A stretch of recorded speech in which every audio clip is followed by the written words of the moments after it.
Ladies and gentlemen, good morning.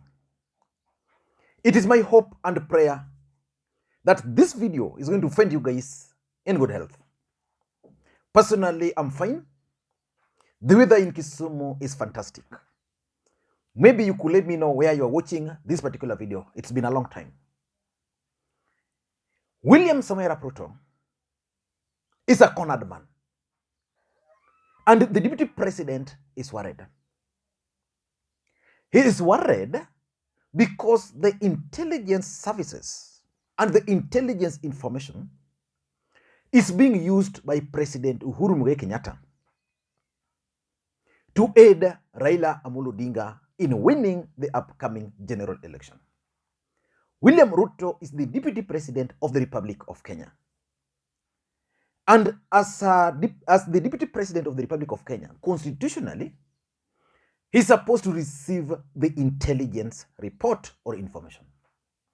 So the fact that he's accusing Uhuru Kenyatta of using intelligence reports to aid Raila Odinga in winning the next general election probably means that he has received that same intelligence report that Uhuru Kenyatta is using the intelligence report to aid Raila Odinga.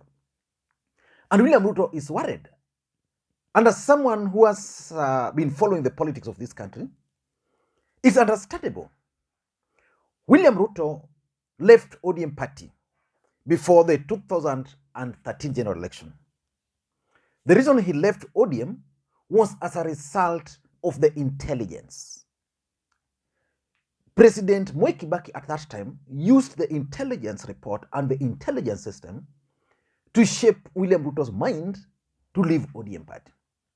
And after winning the election in 2017, as a deputy president, the deputy president also used their team. They used the intelligence report to win the presidency.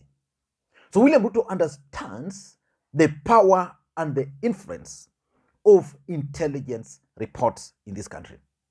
And that's why he's now accusing President Uhuru Kenyatta of using the same report to aid Raila Odinga. In fact, in the history of this country, this is the first time the NIS, which is regarded as the best in Africa, is being accused of engaging in politics. So in this video, I want us to look at why the deputy president is accusing Uhuru Kenyatta of using the intelligence report. And I want to split it into two, how the intelligence report can actually be used and why the deputy president is complaining. Before we do that, in case you are watching this channel for the first time, I want you to take a second or two, click that subscribe button so that next time we produce a video like this, YouTube will automatically notify you. And to the subscribers, I want to continue to thank you guys for your continued support, because without that support, this channel cannot be where it is. Let me coffee a bit. A cup is only 200. You can send me that. Now, I don't want to get involved so much into the intelligence system in this country. But we know that the intelligence in this country is one of the best. If they want anything about me, they'll get in just a minute. I don't even know, maybe. But something has been happening, if you've been keen.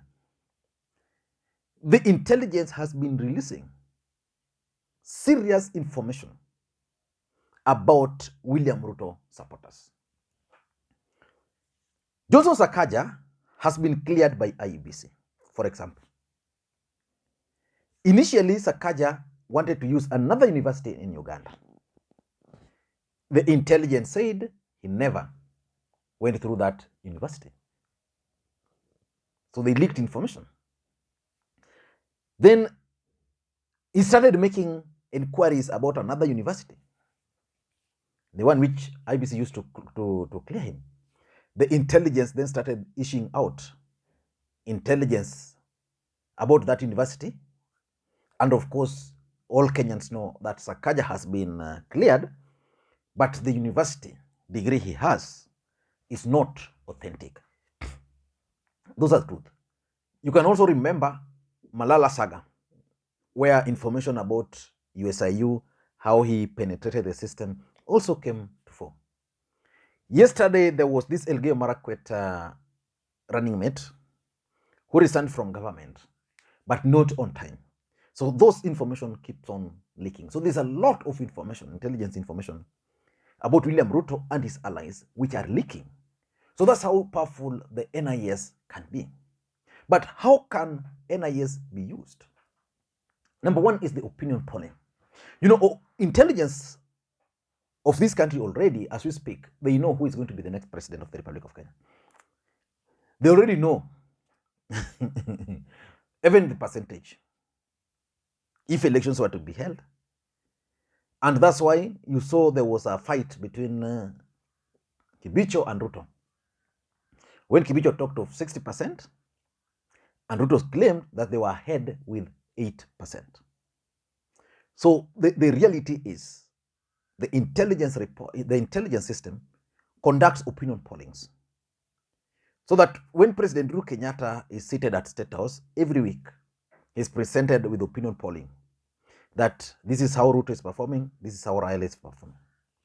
Then he figures out, okay, and why is Raila Odinga performing poorly here? Why here? So he goes as a president, initiate this. Okay, Raila Odinga, don't accompany Martha to mountain, let her go alone, let her fight it out with the Rigathi Gachagua. Things like those.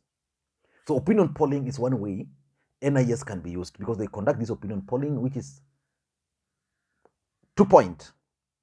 So those opinion pollings can always be used.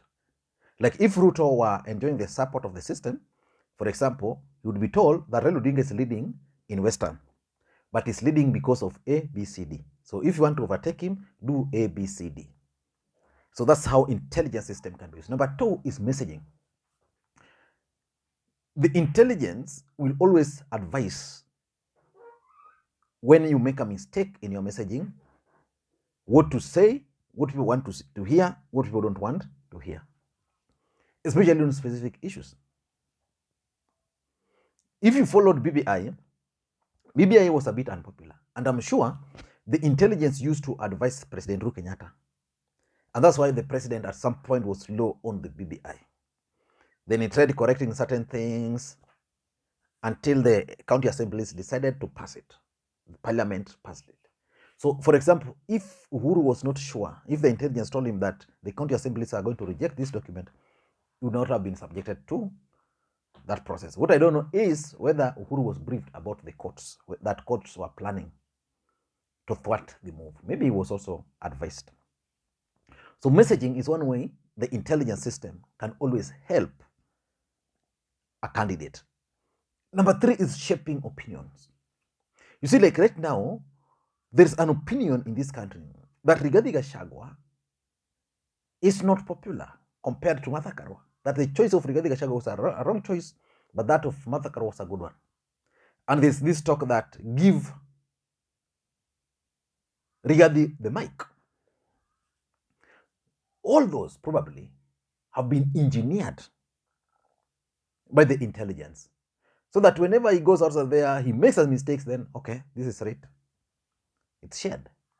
So the opinion is shaped. Like, you see, like this Mitumba thing, I know it hurt Raila. Probably the NIS have told him what to do. They've told Uhuru, this thing is going this way, so make sure the guy moves this direction. Number four, it can also be used to character assassinate. Basically, what is referred to in social media as reputation management. So that William Ruto and his team can be made to appear as very dark people. You see, Raila Odinga left the country the other week. This week, Uhuru left the country for Somali. Kalonzo left the country. Then there were also reports that the deputy president also was in Wajir, then left the country, then came back. Left the country to where? You remember that Aaron Ayadin guy, the Turkish businessman? Probably that guy was just a businessman, but he was made to appear as if he's a thug, a goon, a criminal.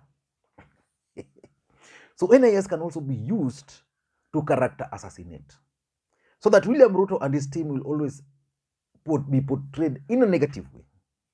You see, in the last election, Raila Odinga was projected as a person who is a devil, a mganga, a person who is not a human being in the eyes of the larger Mount Kenya region.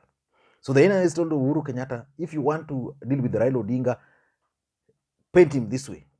So Uhuru had to go and look for that firm, Cambridge Analytica, to do exactly what the NIS told him, character assassinate Raila Odinga. And lastly, they can also be used to counter any plans by the deputy president. You see, like when the deputy president went to the coastal region and he talked of land, and innocently he was like, in Taita Taveta, I'm also one of you, I own a land here which was given by Basil Criticus. The government went out there. The next day, he was still in the coast. The headline of the Daily Nation was about William Ruto 2,500 acres of land and how he acquired it, how people were evicted from that land for him to acquire it. So it means if he had intended to use it in a good way, the intelligence now were giving the bad side. And Joho was already given a tape. Play the tape of this guy on SGR. So that's how NIS can be used. But why is William Ruto complaining about the NYS? Sorry, NIS, not NYS. Sorry. Why is William Ruto complaining about NIS? Number one, in my view, I think William Ruto is complaining so as to lay the ground to reject the results. If you've been studying William Ruto's moves of late, he's actually laying the ground to reject the results. William Ruto is not going to be declared the president of the Republic of Kenya. Raila Odinga is going to be declared the president of the Republic of Kenya. William Ruto is not going to accept those results. He's not going to accept the results. And whatever he's doing now, whatever he's saying, the cabinet secretaries involving in parliament, in politics, Uhuru Kenyatta using the intelligence, the police being misused, all those are strategies he's laying to reject the results. Number two, I think it's also part of his propaganda. The truth is, Uhuru Kenyatta is not supporting William Ruto. And the truth is, Uhuru Kenyatta would do anything within his powers to ensure William Ruto is defeated. So if the intelligence report, which Uhuru Kenyatta is the first person who has served those reports, is telling him that your man, Raila Odinga, is being defeated in this county, or William Ruto is gaining in the coastal region in Western because of this, and this, then Uhuru Kenyatta, as a key player in this election, would sit down and figure out how do then I help Raila Odinga. But that's not what Ruto is suggesting here. He's involving himself in acts of propaganda. Number three, I think the deputy president is also preparing evidence for presidential petition at the Supreme Court of Kenya. William Ruto will go to the Supreme Court to challenge the results. For him to do that, he must raise some of these issues. I think he's following what Raila Odinga did in the last election. He's preparing grounds. Yeah. So he's accusing IBC of deleting 1 million signatures and seeking for answers. Then he's going to have them. He's also raising the issue of government officials like cabinet secretaries involving in politics. He's writing letters officially. The deputy president is now accusing President Uhuru Kenyatta and several other issues he's raising. He's raising those as a strategy to prepare for legal battle ahead of him. And lastly, I also tend to think that these could just be strategies by the DP to seek for sympathy. He understands so well that the politics is going to be high octane. The only solution shortcut is to seek for sympathy. Because if Uhuru is using intelligence report to aid Raila Odinga, is using government officials, is using every other thing which to favor Raila Odinga, William Ruto is coming out as a hustler, so he's seeking for sympathy. I don't know what you think. That's my take. Thank you guys, and please, may you have a good day. Bye-bye.